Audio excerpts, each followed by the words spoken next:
Wala akong ambisyon. Ngayong nasa droga, you better think, yes, I am running. Wala akong pera na sarili ko talagang panggasto. Ayaw kong humingi kasi ayaw ko ng utang na loob. I do not cooperate to President. Gusto ko lang malaman ninyo na ito pong lahat ng ating bansa, mahal na mahal ko. Gusto ko tawagan umuwi ka na. Wala magbisita dito na Ngayon muna ang I am tasked to serve the nation. There will be no compromise. There will be no relatives. There will be no friends. There will be nothing except the people of the Republic.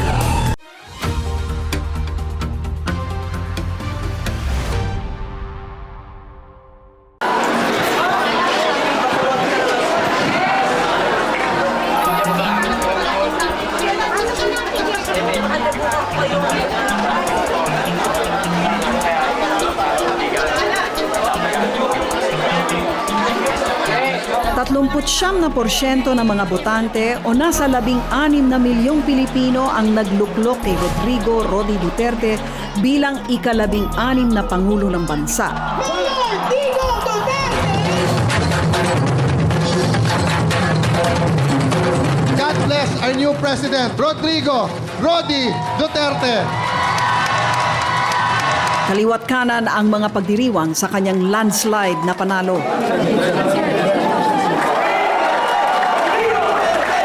Pero sa simula ng kanyang pagsabak sa karera ng pagkapangulo, kulelat sa mga survey si Digong.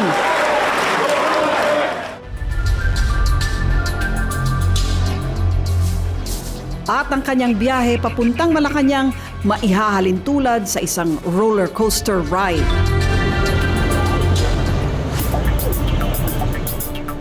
Pebrero 2014, itinatag ng isang barangay captain sa Davao ang Duterte for 2016 President Movement. Ang nais ni Kapitan Mar Masanggid makalikom ng 9 na milyong pirma para kumbinsihin ang alkalde na tumakbo. Nakita ko si Mir pag sinabi na alam man ni Carrillo, sinusunod ng mga tao.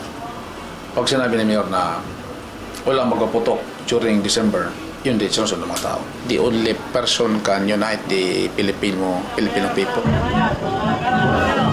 Pero ang taong sentro ng kanilang panawagan, makailang beses tumanggi na tumakbo. Pagdating mo niya siya, di-file case. Sa kanyang programa sa telebisyon sa Davao na Gikan sa Masa, Marso pa lang ng 2014, sinabi na ni Digong wala raw makapagpapatakbo sa kanya.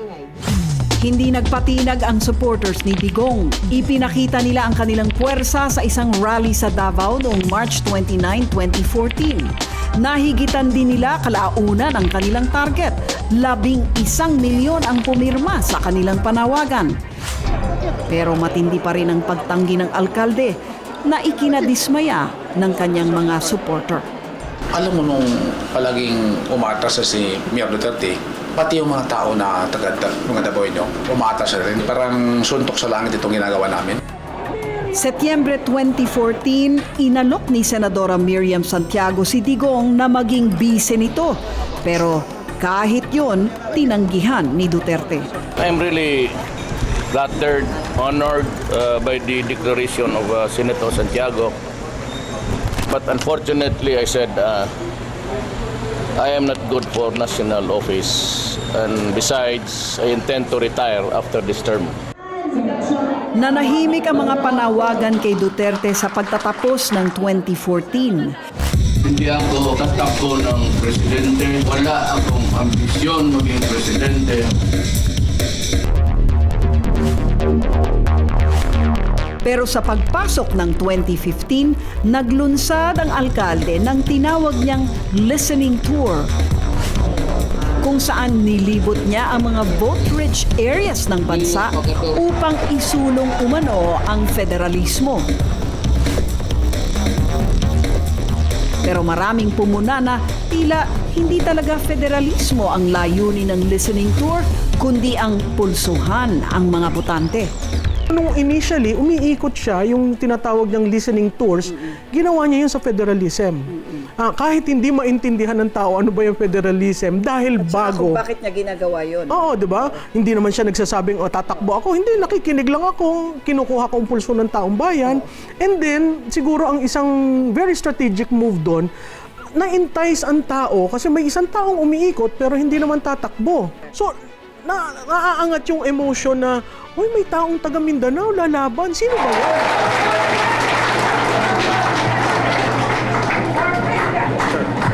Huwag ho kayong tumindig. Hindi po ako pare.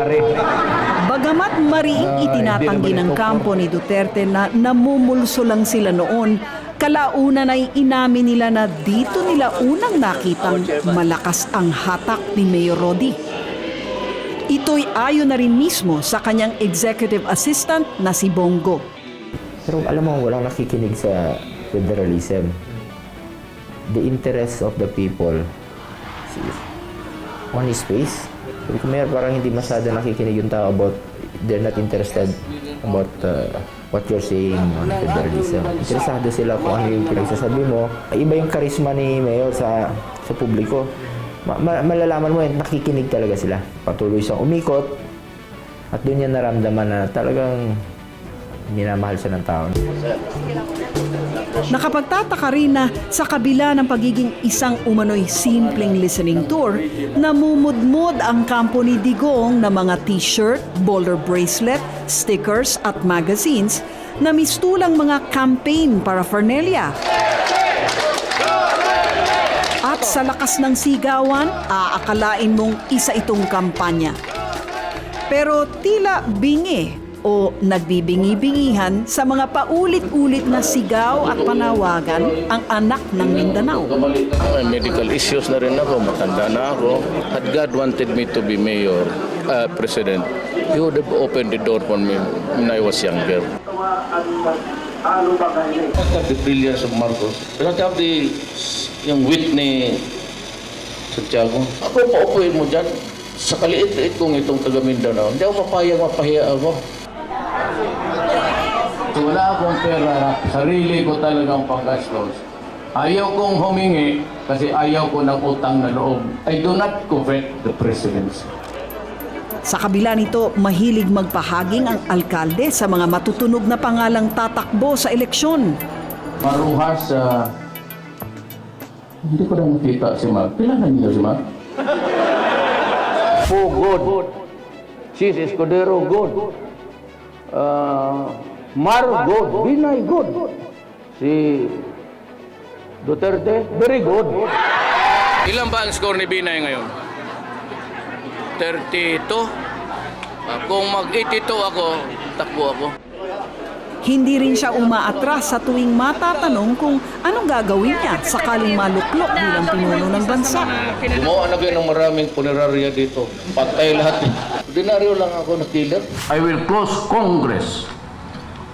Kunin ko yung pera with so many billions there, I will use it to increase the salaries of the teachers, of the police, or military.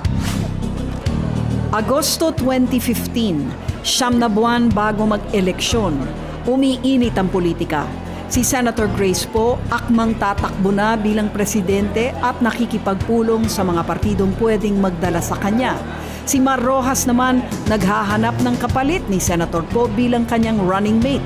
Si VP Binay lang noon ang tiyak na kakandidato, samantalang si Digong patalim na ng patalim ang mga pahayag. If I become president, I can assure you, upon the grave of my father, the charges won't be corruption. But it would be something like multiple murders and genocide. Kasi hindi ko kaya magtingin ng itong bayan ko na ganito. They will just have to stop. And if I ever get to file a certificate of candidacy for president, I'm telling the Filipino people now, do not vote for me because it will be bloody. At nang akala ng marami ay akmang magdedeklara na si Digong, biglang kumambyo na naman ito. Nang umupo sa happy hour ng News 5, muli niyang pinagdiinang hindi siya tatakbo. There never was an occasion they said that I am running for president in this country. Never. Every time I'm in a crowd, maybe in a conference or seminar or convention, I get to be the welcome address as the mayor. Wala talaga akong sinabing tatakbo ako. Sa mga matutunog na pangalan inaasahan. Sa naging panayam ko sa kanya sa programang Reaksyon, hinisa-isa ni Digong noon ang kanyang mga rason sa hindi pagtakbo. Mahirap kasi maniwala, sir, kasi napaka-aktibo ninyo sa inyong mga listening tours. Biglang, hindi pala kayo tatakbo. What was that all about? Alam mo kasi, may 3 akong binigay, matanda na ako. Tapos, ayaw ng pamilya ko, which is really tama. Hindi ko naman maipalit yung edad ko. The family sentiment talagang ayaw. Yung Bakit po ayaw nila? Kasi naawa. Alam nila ang sakit ko. That I have a spinal issue, meron akong... Tsaka I acquired Burgess disease, sigarilyo. That's why Davao City, no smoking. The third is the most telling. Ano po yun? Sinabi ko wala akong pera. Walang tao dito sa Pilipinas na magsabi, tatakbo siya ng presidente at kunin niya lahat sa bulsa niya yung pera. Pero bingi rin sa kanyang pag-ayaw ang patuloy na lumolobong bilang ng mga suporter ni Digong. Ang karisma niya lumabas na sa isla ng Mindanao. Bago matapos ang buwan ng Setyembre, 50,000 katao ang nagpakita ng puwersa sa Quirino Grandstand. Kailangan tumakbo siya, kailangan magbagong Pilipinas. Bukod sa signature campaign, nag-donate din ng piso ang lahat ng lumahok bilang tugon sa iniinda ni Digong na kawalan ng pondo at makinarya. Kung magkakaisa ang boto ng Mindanao at saka mga Kabisayaan, pati na rin po yung ibang panig ng bansa, ibang lalawigan, panorte hanggang south, may pag-asa po. Kasabay nito, nagsimulang paandarin ng kanyang mga taga-suporta ang isang makabagong makinarya. Pinatrending nila ang #Duterte2016 na umabot sa halos 2 milyon ang online reach at 2.6 million ang bilang ng impressions. Hindi man nakarating ang alkalde sa Quirino Grandstand, nagpaabot naman siya ng mensahe ng pasasalamat at muli humingi ng panahong pag-isipan ang kanyang desisyon. In order to have a soul searching, you must have a soul to search. I am ready to search, but the problem I said is apparently I have lost my soul. Hinahanap ko pa. Planado man o hindi, noong buwan ding iyon umangat na sa mga survey si Digong. Nangunguna pa rin si Po, pero sa rating ni Duterte na 16%, statistically tied na sila nina VP Binay at Secretary Mar Rojas. Susunod ang drama ni Digong sa filing ng Certificate of Candidacy. Tatakbo nga ba o hindi?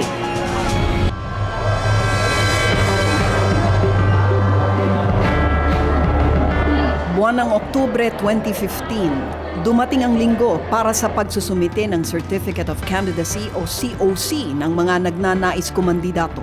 Sanay po ang Pilipino sa mahirap na mga laban.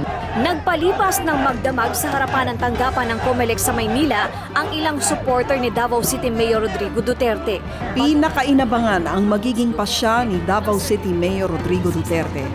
Didinggin ba niya ang higit 1 taong panawagang tumakbo sa pinakamataas na pwesto sa pamahalaan? Unang araw pa lang ng filing, tinuldukan na agad ni Digong ang pangarap ng kanyang mga taga-suporta. There was never a time that I looked beyond the boundaries of the mayorship of Davao. Samantala, ang mga ibang kandidato, isa-isa nang nagsipag-file ng kani-kanilang mga COC. Si VP Binay, Senator Grace Poe, Secretary Mar Rojas at Senator Miriam Santiago. Lumipas ang unang 3 araw ng filing, ni anino ni Digong hindi nasilayan sa tanggapan ng COMELEC sa Maynila. Dakbayan sa Davao, ikinahanglan ang inyong suporta. Magsabot ka! Pero ang anak niyang si Sara Duterte muling binuhay ang dugo ng mga maka-Duterte nang mag-post siya sa Instagram ng kanyang pagpapakalbo. Kasabay ng mapanghamong hashtag Duterte 2016 at hashtag Kalbo para sa pagbabago. Sinundan ito ng pagpapakalbo ng mga masugid ding follower ni Digong. Siya ang pag-asa natin na magbago ang gobyerno. May kakayahan siya. 15 ng Oktubre, isang araw bago ang deadline, nag-ingay at sama-samang nagpakalbong ilan pang grupo ng mga supporter ni Mayor Rodi. Subalit nauwi sa wala ang kanilang sakripisyo. Alas 3 ng hapon, dumating sa Intramuros ang executive assistant ni Digong na si Bongo. Sa suot niyang statement shirt, nasawi ang mga nakaabang. No is no. Ang dalang COC ni Bongo para sa re-election ni Digong sa pagkaalkalde ng Davao City.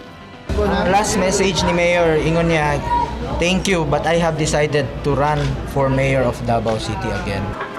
Na Duterte zoned ang mga nag-abang at nag-trending online ang hinaing ng mga umasa sa kandidatura ng alkalde.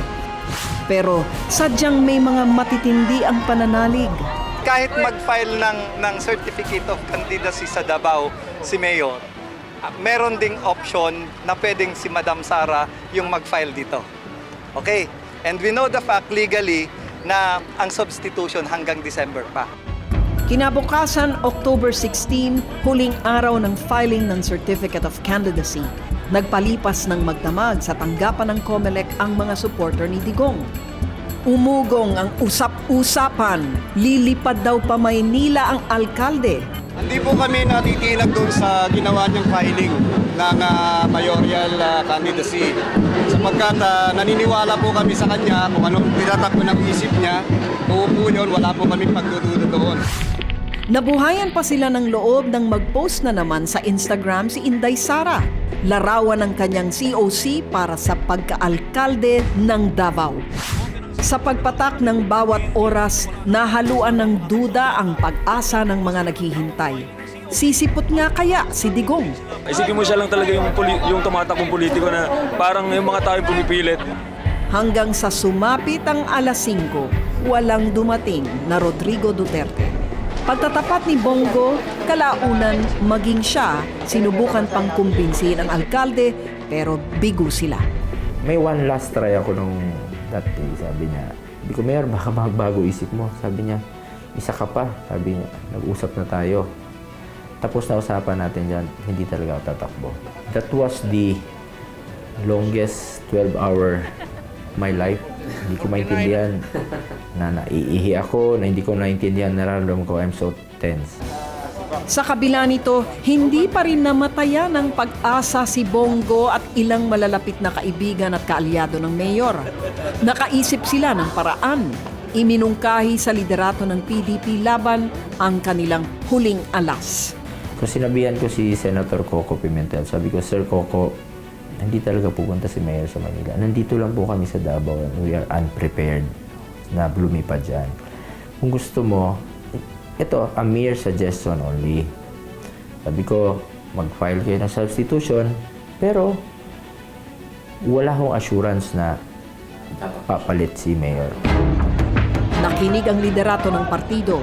Bago matapos ang araw, nag-file si Martin Dino ng COC para sa pagkapangulo. Ako po si Martin Dino. Membro po ako ng PDP Laban since 1982. Trainer po ako ng PDP Laban. Bagamat miyembro siya ng PDP Laban at chairman ng Violence Against Crime and Corruption, pawang barangay captain lang ang hinawakang pwesto ni Dino sa gobyerno. Kaya nagtaasa ng kilay ng marami. Placeholder nga lang ba siya para kay Digong? Sa panuntunan kasi ng COMELEC, mayroong hanggang December 10 ang mga partido para palitan ang isang kandidato ng kanyang kapartido sakaling ito'y mamatay o di kaya'y ma-disqualify. Tuloy ang mga ugong sa kandidatura ni Digong. Ilang araw matapos ang filing ng COC, namataan siya sa isang mall. Dito, eksklusibo siyang nakapanayam ng News 5. Sir, so paano yung presidential run mo? Wala na yun. I filed my COC as mayor of Davao City again. Sir, walang substitute? Kasi I believe yung isa niyo You po are talking kapatid. about December? Yeah. Yeah, that's the window. That's Yeah. what they're talking about. Yeah, so sir, I might still go for it. so will you go for Well, it? I said I leave it to God. Wala, ayaw ninyo magtanggap ng sagot eh. If I say ayaw, magalit man. So, scale of 1 to 10, Yeah. running for president, Yeah. 3. Pinagkaguluhan ng mga nakarinig ang mayor. Nabuhay ang pag-asa ng mga taga-suporta. Pagtatapat ni Bongo, isa itong mahalagang pangyayari na kumurot sa puso ng tigasing si Duterte. Nagdagsaan yung mga nagpa-picture. Ang dami, 2 oras siya nakatayo doon. Yung iba dumadaan, galit. Sabi niya, Mayor, hindi na kami boboto at wala nang pag-asa itong bansa natin. Hindi ka naman tumakbo eh. Galit yung tao. So, doon niya nakita na andyan pala yung real clamor. Nang salain ng COMELEC ang listahan ng mga nagnanais maging kandidato, maraming kumwestiyon kay Dino at nabansagan pa siyang nuisance candidate. Pagtatanggol ni Dino, Tandaan niyo po, ako ay inendorso ng aming partidong PDP Laban. October 29, umatras na nga si Dino sa laban na insulto raw siya sa pagturing sa kanya ng nuisance candidate. At ang inasahang pamalit nga ay ang alkalde ng Davao. He's a very loyal party man and that he would abide by whatever is the decision of the party. Ngunit tumanggi pa ring magbitiw ng huling salita ang mayor. Hanggang sa kalagitnaan ng Nobyembre, namamaluktot pa rin ito sa panawagang tumakbo. I'll tell you straight para matapos na talaga kung bakit. Maybe duwag ako na pagkatao. Parang gano'n, fear of failure. But you know, the problems of considering the enormity of the problems confronting the country, talagang maging duwag ka.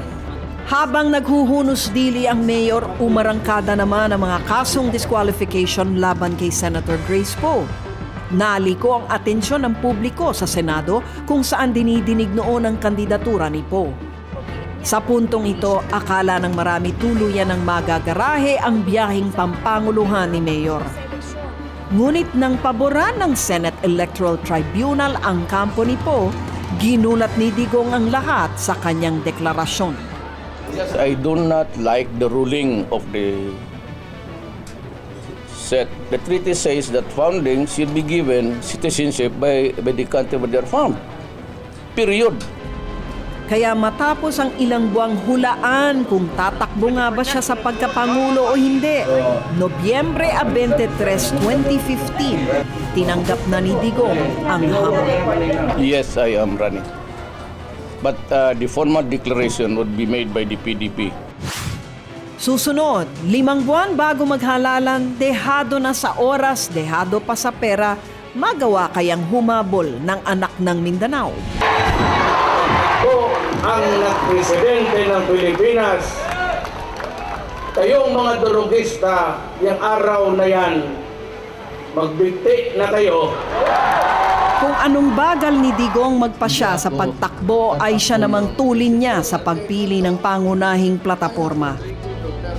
Handa raw siyang ipatupad ang kamay na bakal laban sa krimen at droga kahit pa mauwi ito sa pagdanak ng dugo ng mga kawatan.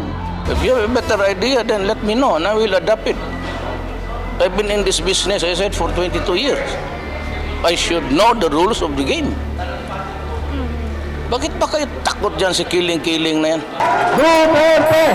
Imposible sa pananaw ng iba pero track record na raw niya ang magpapatunay. Kaya niya itong tuparin at handa pa siyang itaya ang kanyang sariling buhay kung di niya ito mapanindigan. Patayin ako, di patayin ninyo ako. Who wants to volunteer? Can shoot my head. Sundin lang ninyo yung batas, wala tayong problema. Pagsugpo sa kriminalidad, isang mensaheng malinaw, simple at malapit sa bituka ng mga botante. Duterte is standing on the right issues. Forget about federalism. That does not ring a bell to people. But Duterte right now is talking about criminality, drugs, corruption, and he has a track record sabi ko, for as long as Filipinos wake up to a morning in a country where there is crime, drugs, and corruption, Duterte will continue. How do you win elections anyway? Consistency of messaging. Yung television na maliliit, yung markoyo mo, anak. Ang mapangahas na pangakong ito, sinabayan ni Digong ng kanyang magaspang na pananalita. Ang Espanyol na yon, gusto kong tawagan. Umuwi ka lang. He ridicules, kumbaga kung sa strategist point of view, ito yung nightmare to handle. Kasi hindi mo pwedeng, yung imahe, ano bang imahe, sir, hindi pwede yan. Hindi mo pwede sabihin sa kanya na gano'n. Sir, hindi ka pwede magsabi ng ganyan. Sir, hindi ka pwedeng kumumento ng ganyan. Nobody told him, he just went to present himself to everyone, and Viola, there was a connection with the ordinary people. And he talked about frontline services, even platform. Mulat sa pool ang kanyang araw, pagiging totoong tao ang naging pangunahin niyang bentahe. Bagay na hindi kailanman masasabing pawang gimmick lang. I am a global leader. Si Mar, Cubao leader lang yan siya. Isa nga sa mga unang nakatikim ng matalim na dila ni Digong ay ang kalabang si Mar Rojas. Panunuya niya, peking Wharton graduate daw si Rojas. Bintang na pikunding pinatulan ng kalihim. Inimbento lang nila, show me a certificate, a diploma. Yan, ginawa lang yan sa Recto. Culinary arts to. Talk. Yan na lang ginagawa mo, Digong eh. Na nauwi tuloy sa hamunan ng suntukan. Gawin mo na lang kung anong gusto mong gawin. Di ba? At sampalan, bakit pa sampalan? Pambabae yan. Suntukan na lang. Paano hindi? Mabiyuda si Purina nito. Siyempre pa, hindi pinalagpas ng kanyang mga kritiko at kalaban ang kanya umanong pagkakasangkot sa mga extrajudicial killings. Pilit ding iniuugnay sa kanya ang Davao Death Squad, isang grupong vigilante na marami nang nabiktima sa Davao. Ladlaran niyang sinagot ang mga bintang. Ano ko, sinong pinatay? Inusinting tao? May pinatay ako na pare? May pinatay ako na madre? May pinatay ako na negosyante? Sinong namatay? Dito, walang namatay. Tignan mo Maynila. Ngunit madali man daw ikabit sa pangalan ni Digong ang pagiging mamamatay tao, hindi pa rin ito naapektuhan ang ratings ng alkalde. May baho si Duterte. Oo, pero yung Pag baho... sinabi mo palang Duterte, killer ka agad. Oo, pero kailan yan lumabas? Matagal na, pero walang gumamit kasi hindi nga alam, yung mga kandidato, hindi alam, pag inintroduce natin ito sa fray, yung framing na frame ni Digong yung 90 days. Very, very well. Hindi na nga natinag ang paglakas ng momentum ng mayor ng Davao. God will decide. Ang dating nasa ika-4 na pwesto sa mga survey, unti-unting umangat sa ikalawa at kung minsan, tumatabla pa sa unang pwesto sa mga kalaban. May I have extension? Yes. Pero ang pinakamalaking pag-angat niya sa ratings ay naitala matapos ang presidential debate ng COMELEC at TV5 noong March 20 sa Cebu. Lalo na sa mga eksena bago magsimula ang debate, tila naaliw ni Duterte ang mga botante sa kanyang mga joke. Bakit mo naman inaway?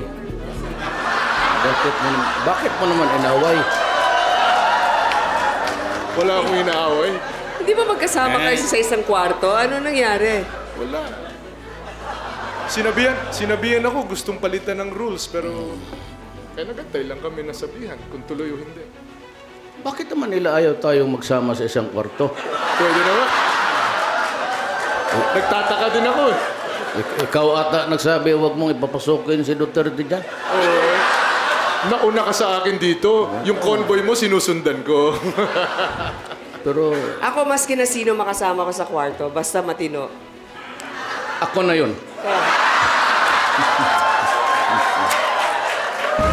Dito na rin nagsimulang maramdaman ang lakas ng puwersa ng mga social media supporters ni Digong.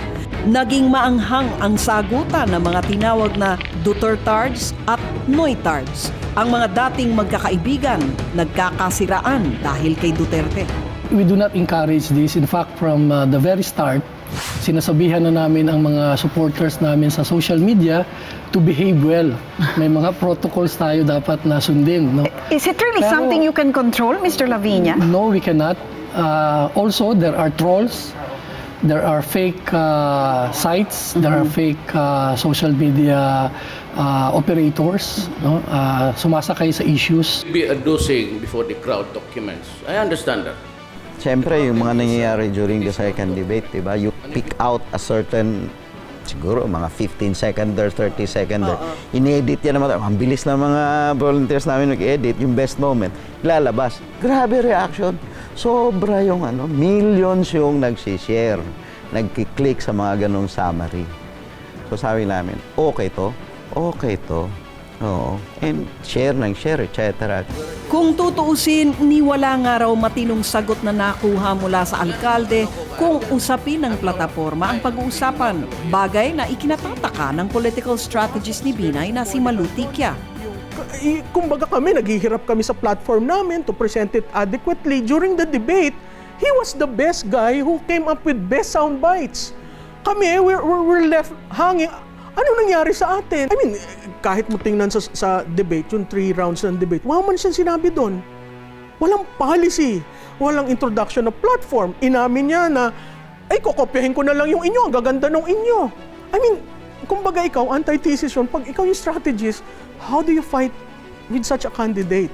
Matapos ang debate, sa kauna-unahang pagkakataon, nanguna sa pre-election survey ang anak ng Mindanao.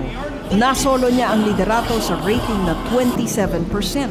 Kinagat ng publiko ang pagiging totoo raw ng alkalde. Pero ang pag-ayon sa kanya ng taong bayan, protest vote din daw na matatawag.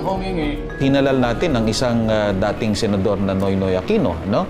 At nanalo din siya dahil sa mensahe na magkakaroon ng tunay na pagbabago. At nung panahon niya, nakita natin na talagang maraming mga galaw ang gobyerno na talagang, kumbaga, hinipe talaga o pinaasa ng matindi ang publiko sa mga tunay na pagbabagong mangyayari. Pero ano ang nangyari? Karamihan dito o kung siguro parang ni isa wala yatang nasunod doon sa mga pinangako, ano? Marami yan, katulad ng Freedom of Information Act. One is, the establishment really had a problem. You use the ang matuwid. For so many years, we have a leader who can do something good for the ordinary people. I mean, the expectations are very high. But nandun yun. So nakita nila kay Digong.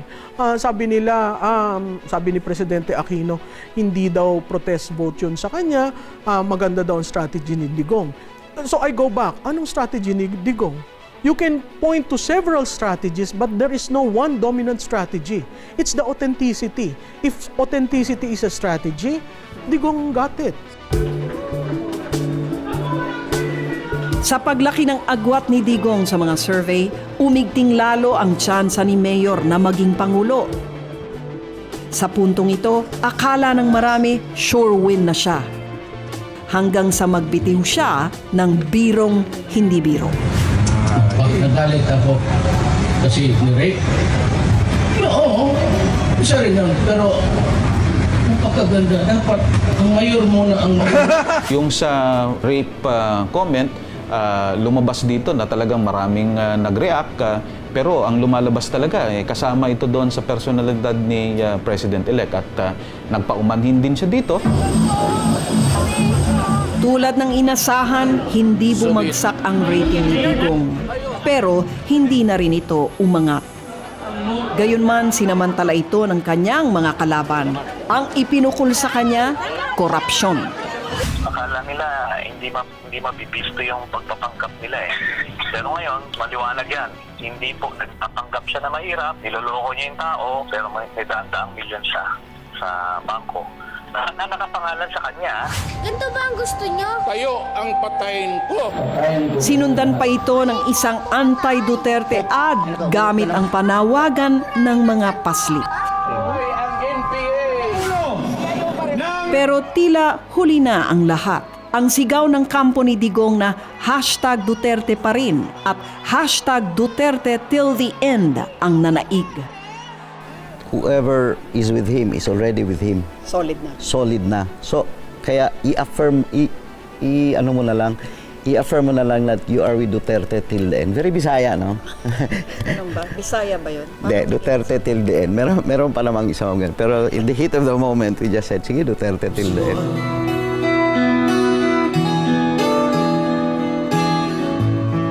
God bless our new President, Rodrigo Rodi Duterte.